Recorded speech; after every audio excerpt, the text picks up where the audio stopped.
Haiti's government has asked the United States to send troops to protect its key infrastructure following the assassination of President Jovenel Moïse.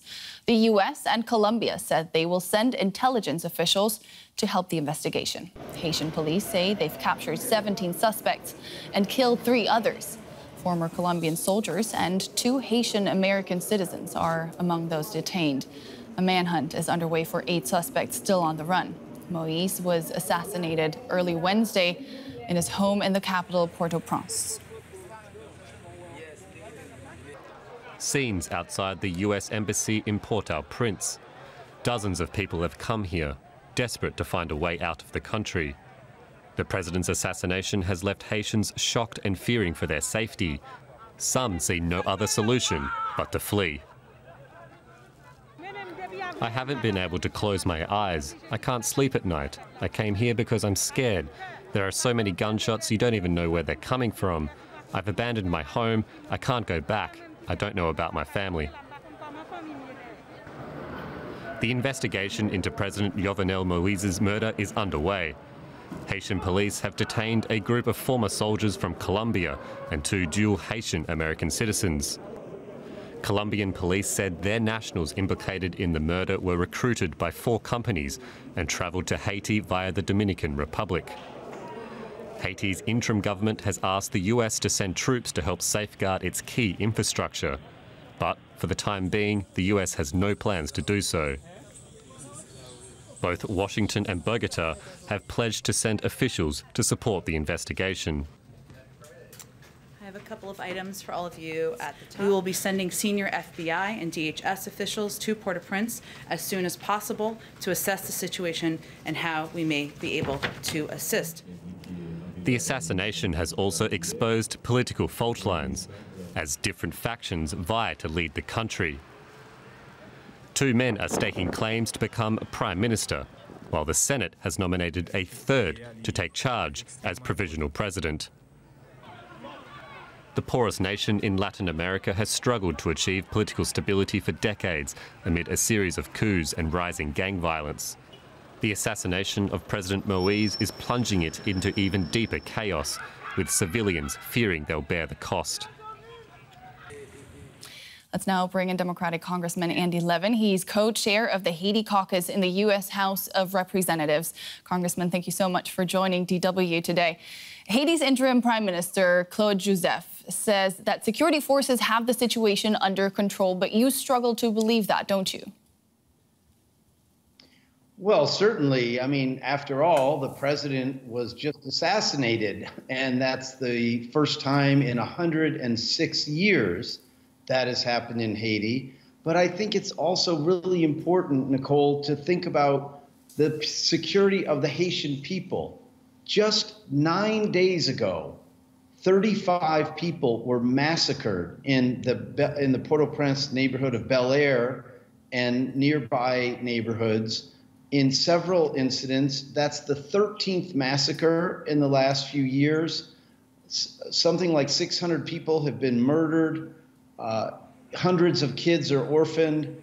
Rapes are common. Kidnappings are happening every day in Haiti. So I don't think it's credible to say that security of the country and of the Haitian people is under anyone's control. You were just explaining how Haiti has long been plagued by political and social turmoil. For some time now, you yourself have been pushing for a reassessment of U.S. policy toward Haiti. What do you think needs to change in order for international support to be more fruitful?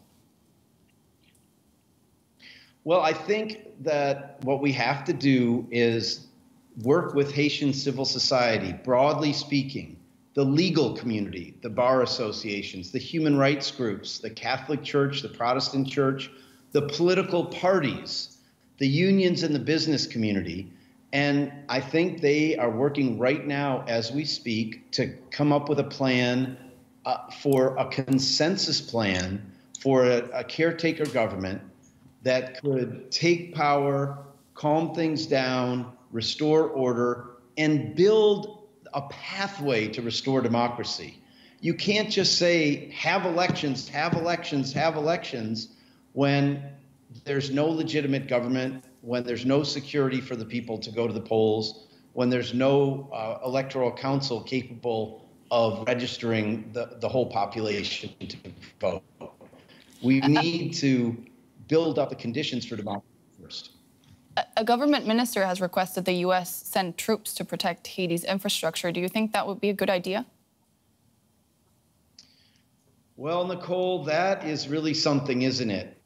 As I mentioned, the last time a Haitian president was murdered was in 1915, 106 years ago, and that was the predicate for the invasion of Haiti by U.S. Marines, and they occupied the country for the next 19 years.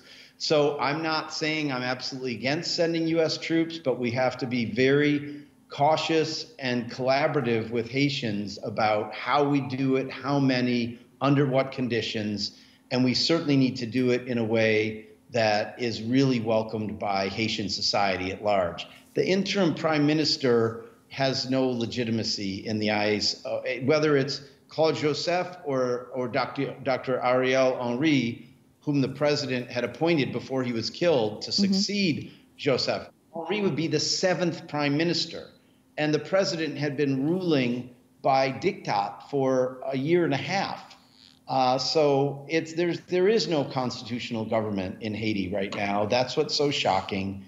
And even, in the line of succession, the president of the Cour de Cassation, the Supreme Court, is supposed to be in line. He died of COVID recently. So it's just, we really need to support the broad groups within Haitian civil society to come together and have a consensus government that can lead to the restoration of democracy, the conditions that are necessary for another election.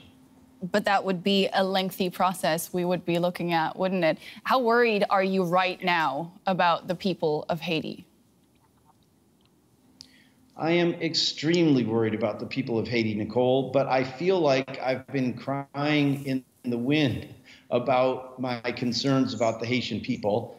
And the OAS and the UN and the US and other countries have wanted to look at the formality of having someone in power. Now we've just had a president assassinated. Let's all take a deep breath and realize that if we really want to look out for the Haitian people, we have to listen to them and work with them, not just the tiny French-speaking elite in Pétionville, but the whole of Haitian society, and really, lift them up and their solutions. And what you're going to see in just a few days, I think, is them emerging with a proposal, and I think we ought to listen to it carefully and support it, and the Haitian people broadly will support it. Congressman Andy Levin, thank you very much for your time. Thanks, Nicole. Take care. Let's bring in Anne-Rose Schön. She's a journalist and joins us now from the Haitian capital, Porte-au-Prince. Welcome, Anne-Rose. The Haitian government has requested its international allies send troops to help secure the country. You're there. How has the security situation evolved since the president's assassination? Well, today I think everything was more or less calm, aside of the fact that the bandits and the gangs are waking up a little bit. As far as I heard, the gang violence in the southern part of the town started again. There are two gangs fighting each other. There were lots of people standing in front of the American embassy today asking for asylum. But otherwise, the stores were open, supermarkets were open, the airport opened again. The streets were rather busy. People are stocking up. Nobody knows what's going on, but there is no big deterioration to what we have seen before. What's the latest on the investigations into the president's murder? Well, there is a lot of confusing numbers. I mean, what you said before, exactly, there were 15 Colombians and 2 Haitians, Haitian Americans that have been arrested, but on the number of how many people have been killed, it goes from 3 to 7.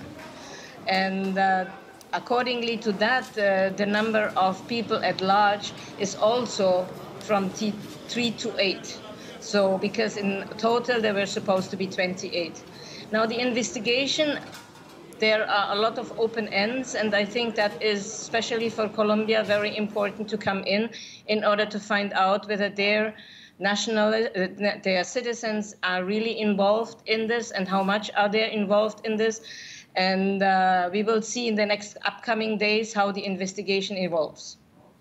The Senate has reportedly selected its head, a man called Joseph Lambert, as interim president, but the interim prime minister says the only way to become president in Haiti is through elections. So what's going on there? Well, this is very typical what's going on in Haiti every time. There is a power vacuum, and now you have people fighting over the power. That is very normal. So the constitution, the amended constitution is clear. It is the prime minister with a conseil des ministres, with the ministers who are leading the country until there is elections. However, the last time there was a consensus, and the president of the Senate, who was President Prévert then, became president. So I guess because he is the only one that is legitimately still elected, he feels that he can become interim president. I mean, hey, we will see what's going to happen.